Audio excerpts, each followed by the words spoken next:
Okay, we are now here after the war game, cyber politics war game. We ran in the 527 in I don't know the name of the building. What? Naftali, yes. And we have some speakers. We talk generally about cyber politics, about dancing, and maybe even about Shakespeare. The first one would be Dan Meridor. He was Bibi Netanyahu. Good evening. I'd like to give you a few remarks on the topic. It's too heavy and broad a topic to pretend to be able to cover all of it, but I have some glimpses there that I think may be important. Cyber world. We live in an era of change. I don't think that in human history there was an era of such dramatic, important, and powerful changes in our life, most of which are driven by the revolution in technology in the recent 30, 40 years. Within our lifetime, we saw the change in culture, in economics, in international relationship, in security and defense. Nothing is what it used to be. Had I spoken to you, say, 30 years ago, no one here would have understood the word Google. What is Google? Something wrong in my throat. People still had the Encyclopedia Britannica, I believe. Nobody had a computer. People really thought that the borders defend them. You didn't know of attacks that go 10,000 miles away to the cyber, or somebody sending some anthrax germs from a different country. The world has really changed quite dramatically. The culture pretends to be one, whether you see it, you watch it in British television or New York or Philippines or South Africa. And the economy is not anymore autarky, it's a global economy. And the world really becomes more global in many ways. The English language, or rather the American language, became the language of the world. And you connect easily. You buy things that are produced all over the world. You sell them all over the world. Only there's no world government. So nobody really can enforce the rules of the game. So you have some conventions about trade and some conventions about communication, but much is left outside any convention and any enforcing force. I don't want to go deeper into that because it's a long, an interesting story, but the challenge in times of such a dramatic and accelerated pace of changes is the ability to understand the changes and to adapt yourself to it in time. Not always easy.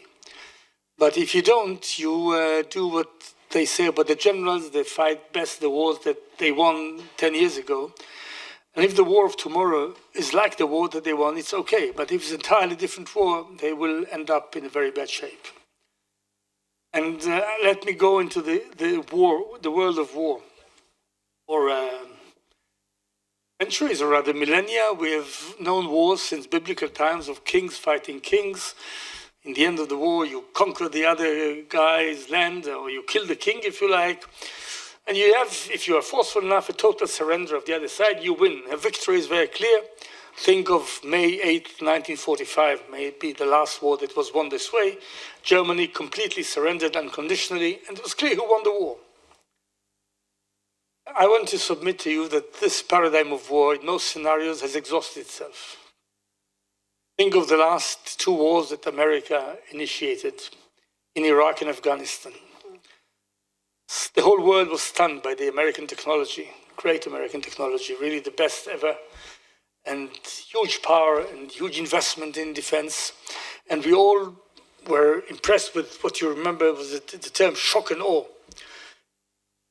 Now, lean back and wait some years and ask yourself, who won these wars?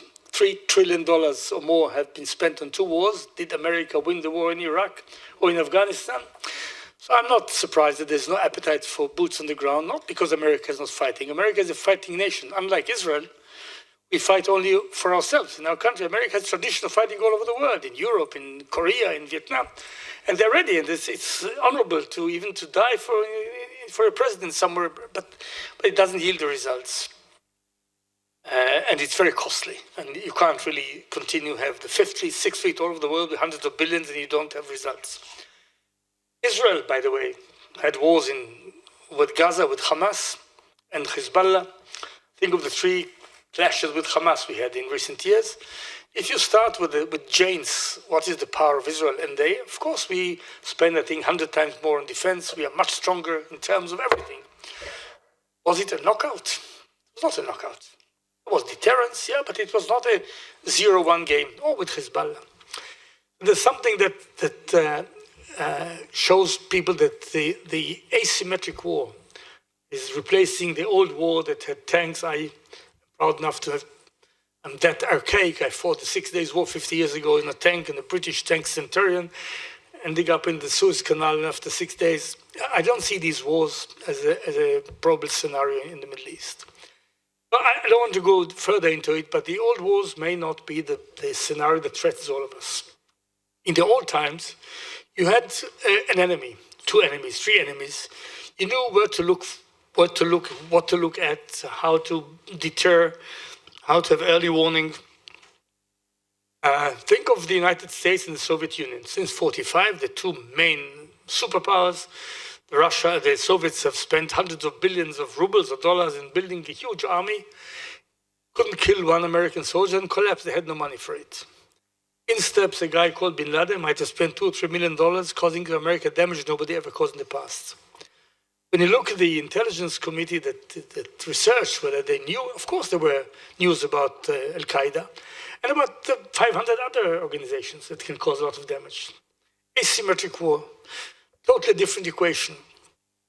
So you have a new kind of war in which it's very important that people who deal with it open their heads to rethink and not base very much on their experience of the last war.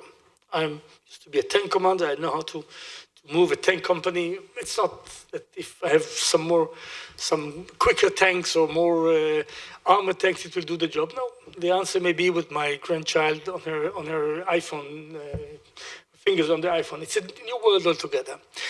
In these things that I want to add, the number of challenges is much bigger.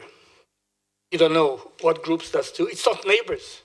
Can be attacked 10,000 miles away, as I said earlier, on sending some germs in an envelope or attacking you on the cyber. It's an entirely different world. The good thing is it's very interesting. The tough thing is it's not easy to deal with that. Among these things, cyber becomes a new field, a new battleground. The ability to store a lot of information, digitizing it and storing it, makes spying a different story. If you get to the cable on the other side, you don't know what you knew in the past. You hear the man who speaks now, the commander of this, that command. You know everything that's stored. Everything is in your capacity. So everybody spies on the web. And it's important because you can attack people to the web, change what they know. Most machines work with computers. You need to defend yourself. It's a whole game now. It's not only between states. Spying on commercial level, trying to get the information on the other side. So the world is full of cyber. Now, most of it is done below the table, not on the table. You don't see it. Countries and companies spend a lot of money in that. And they are developing. I had the good luck, opportunity in the last 4 years, 2009, 2013, to have been the Israeli Minister of Intelligence, and I dealt with it 4 years. According to the New York Times, which sometimes should be believed, we did something with Iran on that story of cyber. So whether they are right or wrong, I can say, but I'm not allowed to say. I must say it's fascinating. It's fascinating. I'm not a technical man. I looked to it. I spent so much time on this. It's fascinating. And the questions raised here. It's not a regulated area. In the old wars, we knew what is allowed, not allowed. Not everybody keeps it. See Assad in Syria. But there were the Hague Convention, the Geneva Convention.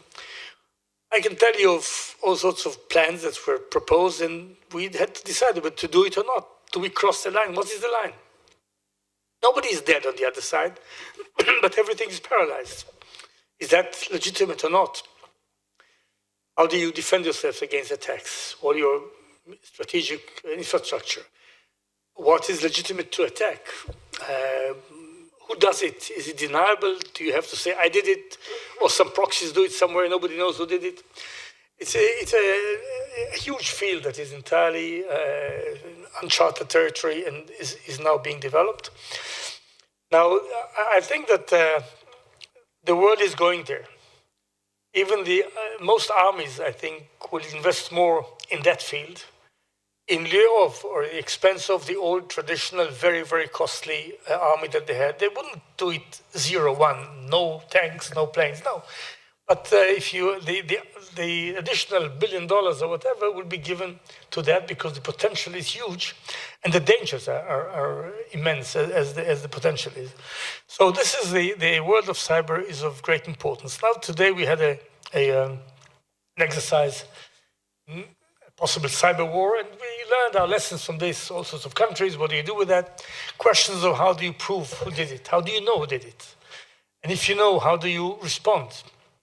How do you deter people from doing things to you? How do you defend your own systems? What's the international community here? What are the rules of the game? All this is developing and is of great interest. I would say that without boasting or bragging about our capability, I think Israel is known to be one of the more successful players in this field. I say it modestly. People speak of the countries that are leading in that. We are not lagging behind. We are leading in many ways. That means that the huge problems that I spoke of earlier in defense challenges and so forth, this is the bad side. The good side is that I think we can do it. We won't have a 100% insurance policy there. Nothing will happen. But we need to be there first. We need to know better. We need to think further than others and to find the right solutions so that we are not attacked in the cyber, and that if there is a way that people want to attack us, we need to be able to deter them from doing this, or if they do something in response. I'll tell you the following story, which may be a good point to end my few remarks, and then I have to drive quite quickly to Jerusalem to a dinner I'm invited to. So forgive me for that. In one of my visits in one of Israel's intelligence bodies, not mentioning names, when I was minister of that field, the chief of that organization went with me to some departments, and we met a guy. They are 30 years old, I think, civilian looking, not the hero type.